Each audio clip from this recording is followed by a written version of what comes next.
I think studying from a teacher and working with other students is a great way to learn a language. But I also think sometimes it can feel a little bit high pressure because there's often quizzes and tests, exams, maybe speeches you have to give, which can be kind of overwhelming at times. For me, what makes me interested in this position is finding ways to encourage language study in more informal contexts and ways to just have fun with it. You're listening to Speaking of Language, a podcast recorded at the Language Resource Center at Cornell University. Each week, we explore a topic related to language pedagogy and second language acquisition.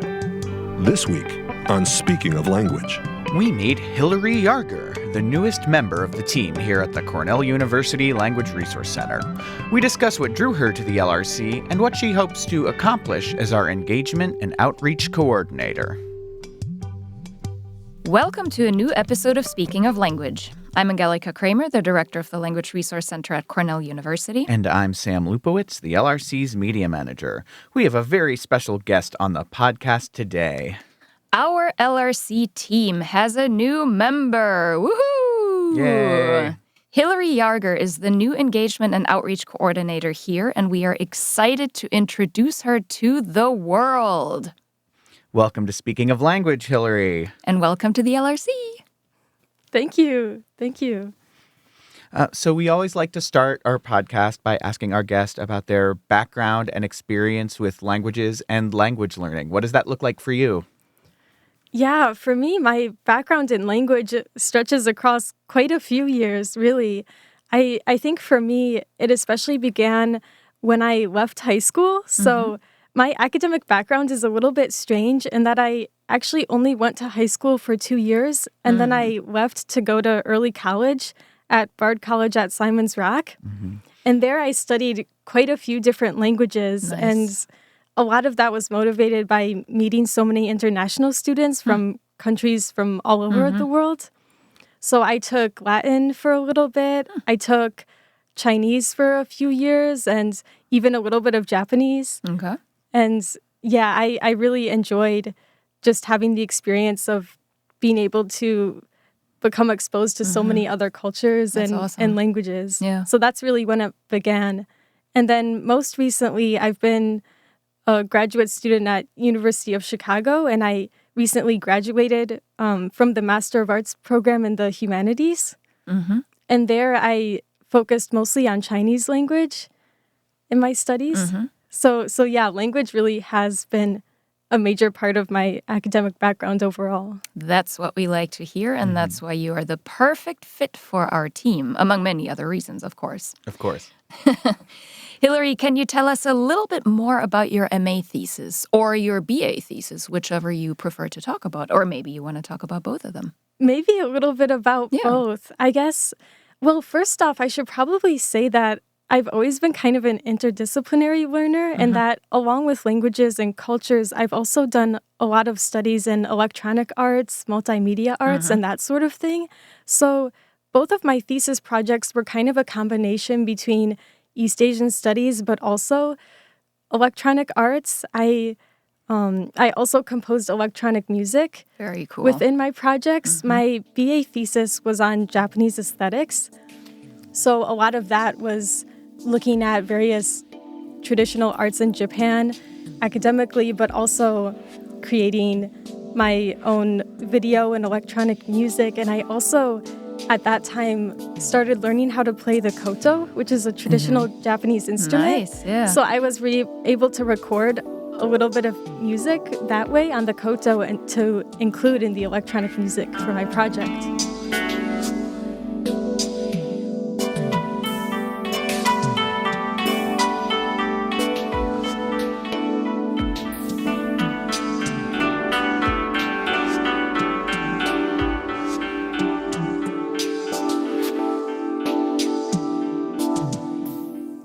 So awesome. So yeah, I continued that a little bit as well in my master's thesis, which was a similar type of project, but maybe of broader length.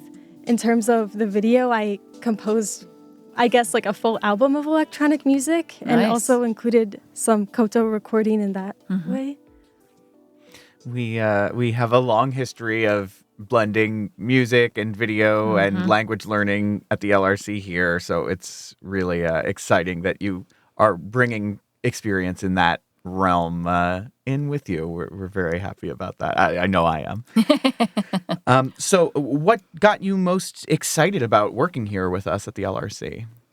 Yeah, I think so many things, actually. I mean, obviously, I've definitely been interested in languages and cultures and that sort of thing, and just academic environments for a long time.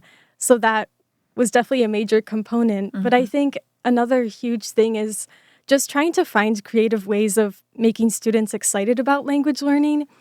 Because I think for me, after taking so many language courses, I really enjoy language study in the classroom.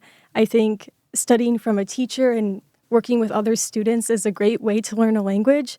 But I also think sometimes it can feel a little bit high pressure because there's often quizzes and tests, exams, maybe speeches you have to give, which can be kind of overwhelming at times. And so I think for me, what makes me interested in this position is finding ways to encourage language study in more informal contexts and ways to just have fun with it. And I think that's really what I hope to bring into this role. That's awesome. What are you most looking forward into your new role here? Yeah, I think I'm most excited about the conversation hours because that's when students can gather together to practice speaking in different languages. And I think for me, I'm also curious in ways to include more cultural study within the conversation hours, like maybe listening to music or watching videos, or I personally really like arts and crafts, so I think that could be nice, a really fun component to bring to the conversation hours. Absolutely. Yeah, that's great. You're already touching on this, but do you have what plans do you have for engagement and outreach as you get started here? Yeah, I guess in addition to maybe finding different creative outlets for the conversation hours, I think I'm also excited about exploring more with social media here at the LRC. Yeah. Great. I would like to create just more posts online, but also potentially finding ways to include video within the posts and maybe Nice. including more just images of students, or maybe even finding ways of videoing the conversation hours and posting that. Or Oh, yeah. yeah, just I guess more methods of outreach through social media. That's great. Yeah, very good. We like that. Yeah, we absolutely. could use a little bit of that. Yeah, to spice things up. exactly. I was Yeah. about to say spice things up. Can we have the Spice Girls spice up your life as a little audio clip there? I can't. I need to check on how long we're allowed to do that Okay. before it's yeah, a copyright okay. Yeah. strike. So it might be like Maybe just the 1.5 spice up seconds. your life. Yeah, great. I'll see what we can do. Maybe we can speed it up too to make sure that we are within the. There you 1.5 go. seconds. That'll be the. Okay. We'll see. Spice up your life. Yeah, there you go. Maybe it should just be that. I don't know. I have listeners. The listeners to this episode will know what we wound up settling on, but will also have heard our process for arriving at that creative endpoint. I hope it was worth it. Oh my. Okay.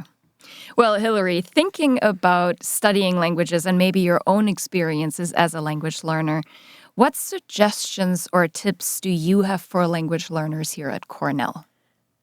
I have, I guess, maybe some interesting and perhaps unusual ones.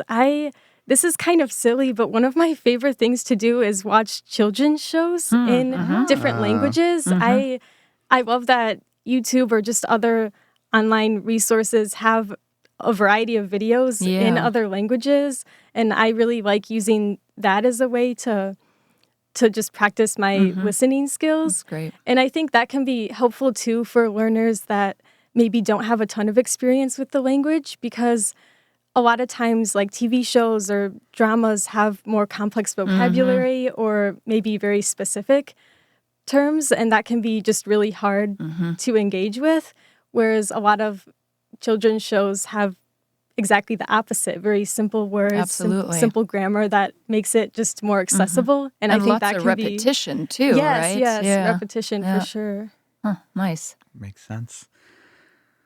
Well, Hilary, it's been great to bring you onto the podcast and and get started letting all of our listeners get to know you as we've been getting to know you over the last couple of weeks. But before we sign off, we'd like to ask you to share a word in a language you speak, love, are learning, want to learn, that doesn't exist in English, but you wish it did.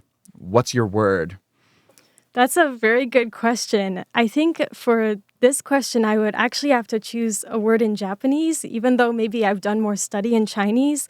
The word is ma, and it essentially means emptiness. But I think what's important about that word is that in American cultural context, sometimes the word emptiness might feel like just purely nothing or like lacking of meaning. But I think in Japanese culture, it means perhaps the exact opposite, rather a kind of beautiful emptiness or a kind of meaning in the simplicity of emptiness. And that's cool. something I focused on a lot during my BA thesis, but I still think about all the time to this day. Nice. That's a good one. Yeah, I like that a lot because I feel like our lives can get very cluttered with input and with tasks and with and finding that every now and then when I get to experience that sense of emptiness, you're right, it does have a positive connotation rather than the negative. There is something beautiful about that. Ma, right? Great. Yeah. Love that. Well, Hilary, this was wonderful. We are so excited to have you as part of our team, and thank you so much for speaking of language with us today. Yeah, thank you so much. Next week, we will speak with Dr. Dan Walter about psycholinguistic approaches to second language acquisition and conscious and unconscious learning processes. Until then, Auf Wiederhören! The Language Resource Center is located on the ground floor of Stimson Hall on Cornell's main campus in Ithaca, New York. Check us out on the web at lrc.cornell.edu. or follow Cornell LRC on Facebook, Twitter, and Instagram. Speaking of Language is produced by Angelica Kramer and Sam Lupowitz. Recorded by Sam Lupowitz. Original music by Sam Lupowitz, Dan Gable, and Joe Gibson. Thanks also to the College of Arts and Sciences at Cornell University. As a reminder, the ideas and opinions expressed on this podcast do not reflect those of the College of Arts and Sciences or any other official entity of Cornell University. We thank our listeners, and do stay tuned for our next episode.